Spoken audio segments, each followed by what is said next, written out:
ഒരു ജോളി കൂടാതെ നമുക്ക് കാണാൻ പറ്റുക. അപ്പോൾ എല്ലാവരും കാണണം, enjoy and support. Thank you.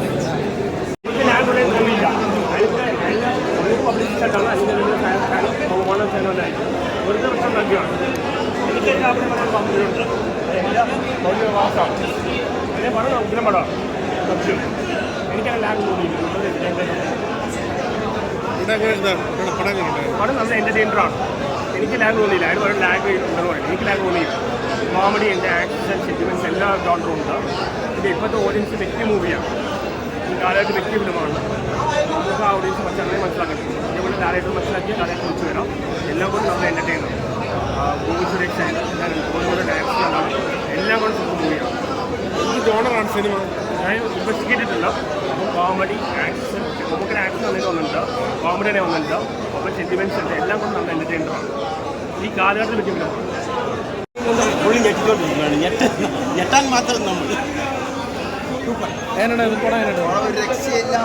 മാസം എന്ന് പറഞ്ഞാൽ മരണമാസം എക്സ്പെക്ട് ചെയ്യാൻ പറ്റില്ല. അമ്മാതിരി രീതിയിൽ എടുത്തിരുന്നത്. കാരണം ലാസ്റ്റ് ഇന്ന് കാണേണ്ടതാണ്. ഫസ്റ്റ് സീൻ വെച്ച് നോക്കരുത്, ലാസ്റ്റ് സീൻ വെച്ച് നോക്കണം. ഒരു രക്ഷയില്ല. കാണേണ്ട സിനിമയാണ്. മസ്റ്റ് വാച്ചാണ്. പുള്ളി നല്ലപോലെ പെർഫോം ചെയ്തിട്ടുണ്ട്. ബാക്കിയുള്ളവർക്കൊന്നും അതിൻ്റെ ആ സ്പീഡപ്പിൽ ചെന്ന് നിർത്താൻ പറ്റുന്നില്ല. ആ ഒരു അസിസ്റ്റന്റ് ഇൻ്റർവ്യൂലുണ്ടായിരുന്നു. പക്ഷേ അവസാനമായപ്പോഴത്തേക്കും നന്നായിട്ടൊന്ന് പടം തീർത്തില്ല. എല്ലാം വിശദീകരിച്ച് തന്നെ ഗൗതമനെ പറഞ്ഞിട്ടുണ്ട്. കുഴപ്പമില്ല, നല്ല ഒരു മമ്മൂട്ടിയുടെ ഒരു അടുത്ത ഹിറ്റ് കേട്ടോ. സ്റ്റണ്ടും കാര്യങ്ങളൊക്കെ ഉണ്ട്. പ്രേക്ഷകരെ പിടിച്ച് തൊടിയിട്ടില്ല. പക്ഷേ ഇൻ്റർവ്യൂവിൽ ഒരു ചെറിയ ലാഗാണ്. ഇൻ്റർവ്യൂവിൽ നമുക്കൊരു ഹിസ്റ്ററി അസസ് തോന്നുന്നു. പക്ഷേ ഇൻ്റർവ്യൂവിൽ അവസാനമായപ്പോഴത്തേക്കും അതെല്ലാം വിശദീകരിച്ച് തരുന്നുണ്ട് കേട്ടോ. കുഴപ്പമില്ല, നമുക്കൊരു നല്ലൊരു സിനിമ. ഗൗതമേനൊരു ഒരു ഫസ്റ്റ് ഡയറക്ഷൻ നിലക്കിട്ടുണ്ട്. ഫസ്റ്റ് മലയാളം ഡയറക്ഷൻ കേട്ടോ.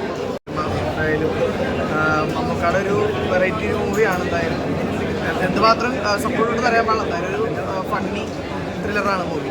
എന്നാലും മമ്മൂക്കാടെ കുറച്ച് ഫണ്ണി സംഭവത്തെ എനിക്ക് എൻഗേജ് ആയില്ല. എന്നാലും കുഴപ്പമില്ല, കണ്ടിരിക്കാവുന്ന ഒരു മൂവിയാണ്. അടിപൊളിയായിരുന്നു. ഇതൊരു ഞാൻ ഇതിനു മുമ്പ് ഒരു സിനിമ കണ്ടിട്ടുണ്ട്, തമിഴിലെ തിട്ടവരണ്ടെന്ന് പറഞ്ഞ ആ ഒരു സിനിമ പോലെ തോന്നുന്നുണ്ട് കണ്ടിട്ട്. എന്തായാലും പ്രേക്ഷകർ എന്തായാലും എങ്ങനെയായിരിക്കില്ലെന്ന് അറിയില്ല. എന്തായാലും കാണാനുള്ളതുണ്ട്. നല്ലൊരു മൂവിയാണ്. എന്തായാലും തിയേറ്ററിലൊന്നും എല്ലാവരും കാണാം. പിന്നെ മറ്റേ രജനീകാന്തിൻ്റെയൊക്കെ ഒരു സംഭവം പുള്ളി ഡാൻസിൽ മറ്റേ പാട്ടിൻ്റെ 2 സ്റ്റെപ്പുള്ളൂ. അത് കാണാൻ തന്നെ മെയിനായിട്ട് വന്നത്. അതൊക്കെ ഗംഭീരമായിട്ട് വന്നിട്ടുണ്ട്. അത് പടം വെച്ച് നോക്കുമ്പോൾ ഒരു വൺ ടൈം പറ്റും മൂവി അങ്ങനെ പിന്നെ. കാരണം ഞാൻ പറഞ്ഞു ലാഗ് ചെറുതായിട്ട് തോന്നുന്നു. ഇതിൻ്റെ കഥയും കാര്യങ്ങളൊക്കെ ആ ഒരു തരത്തിലുള്ള കഥയും കാര്യങ്ങളൊക്കെ ഉണ്ട്. എന്തായാലും ക്ലൈമാക്സിന് വേണ്ടി എടുത്ത് പടം എന്ന് വേണ്ടി പറഞ്ഞു. പറ്റിക്കുന്ന പോലെ വലിയൊരു അഭിപ്രായം എനിക്കില്ല. എൻ്റെ വ്യക്തിപരമായ അഭിപ്രായമാണ്. ഒരു ആവറേജ് കൂടെ കണ്ടിരിക്കുക, അത്രേ ഉള്ളൂ. വലിയൊരു അഭിനയം പിന്നെ മമ്മൂക്കയുടെ കാര്യം നമുക്ക് പറയണ്ട. അപ്പോൾ പുള്ളിക്ക് ഏത് ക്യാരക്ടർ കിട്ടിയാലും പുള്ളി കൃത്യമായിട്ട് ചെയ്യുന്ന ആളാണ്. അഭിനയത്തിലൊക്കെ എന്നുള്ളതാണ്. ഡയറക്ഷനൊക്കെ അടിപൊളിയാണ്. പക്ഷേ പറഞ്ഞ പോലെ വലിയൊരു സിനിമയൊന്നും നമുക്ക് അവകാശപ്പെടാൻ പറ്റില്ല. കാരണം പ്രേക്ഷകർ നമ്മൾ വഞ്ചിക്കുന്ന പോലെ സിനിമ ആവറേജേ ഉള്ളൂ. നമുക്ക് കണ്ടിരിക്കുക, അത്രേ ഉള്ളൂ. ബോറടിപ്പിക്കില്ല എന്നുള്ള ഒരു ഞാൻ പറയണില്ല. അങ്ങനെ സിനിമയെ നമ്മൾ മോശമായിട്ട് സംസാരിച്ച് അവഹേളിക്കില്ല. 2025 മമ്മൂക്കയുടെ വർഷമാണോ എന്ന് ചോദിച്ചാൽ നമുക്ക് സംശയം പറയേണ്ടിയിരിക്കും. വർഷത്തിൽ അവിടെ കടക്കാൻ സാധ്യത കുറവാണ്. ഇനിയുള്ള സിനിമകൾ വരട്ടെ എന്നാണ് എനിക്ക് പറയാനുള്ളത്. എൻ്റെ വ്യക്തിപരമായ ഒപ്പീനിയനാണ്. ഈ പ്രേക്ഷകർ പറയേണ്ടത് തീരുമാനിക്കട്ടെ. വലിയ സിനിമയെന്ന് ഞാൻ ഒരിക്കലും അവകാശപ്പെട്ടു. കാരണം നാളെ ഇതിന് വേറെ റിവ്യൂവർമാർ പറയട്ടെ. അശ്വന്ത് കോക്കനെ പോലുള്ള പെടാൻ റിവ്യൂവർമാരുണ്ട്. അവർ പറഞ്ഞ് സിനിമ യൂസ് ചെയ്യണം. സ്റ്റൈൽ അല്ലെങ്കിൽ അദ്ദേഹത്തിൻ്റെ ആ ഒരു ബ്രില്യൻസ് സിനിമയിൽ കാണാൻ പറ്റുമായിരുന്നു. പിന്നെ മമ്മൂക്കയുടെ റോൾ എന്ന് പറഞ്ഞാൽ ഡിറ്റക്റ്റീവ് എന്ന് പറയുന്നത് വളരെ ലൈറ്റായിട്ട് വളരെ ഫണ്ണി ആയിട്ടൊക്കെ വന്നിട്ടുള്ളൊരു ഡിറ്റക്റ്റീവാണ്. പക്ഷേ വളരെ സീരിയസ് ആയിട്ട് ഒരു ഇൻവെസ്റ്റിഗേഷൻ നടന്നിട്ടുണ്ട്.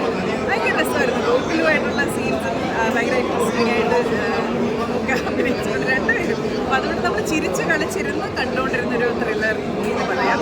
പക്ഷേ ശരിക്കും ഇതിലൊക്കെ ഭയങ്കര സീരിയസ് ആയിട്ട് വളരെ ഇൻട്രസ്റ്റൊക്കെ ഉള്ള ഒരു സിനിമയാണ്. എല്ലാവർക്കും തിയേറ്ററിൽ വന്ന് കണ്ടാൽ ശരിക്കും നല്ലൊരു എക്സ്പീരിയൻസ് ആണ്.